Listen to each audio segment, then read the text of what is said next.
Hello there guys, in this video I will show you how to hide followers and following on TikTok. Guys, this is so simple and so fast process.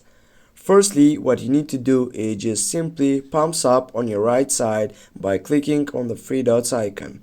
Then you should go and select the settings and privacy. The main solution for hiding followers and following on TikTok is by selecting your profile as a private account.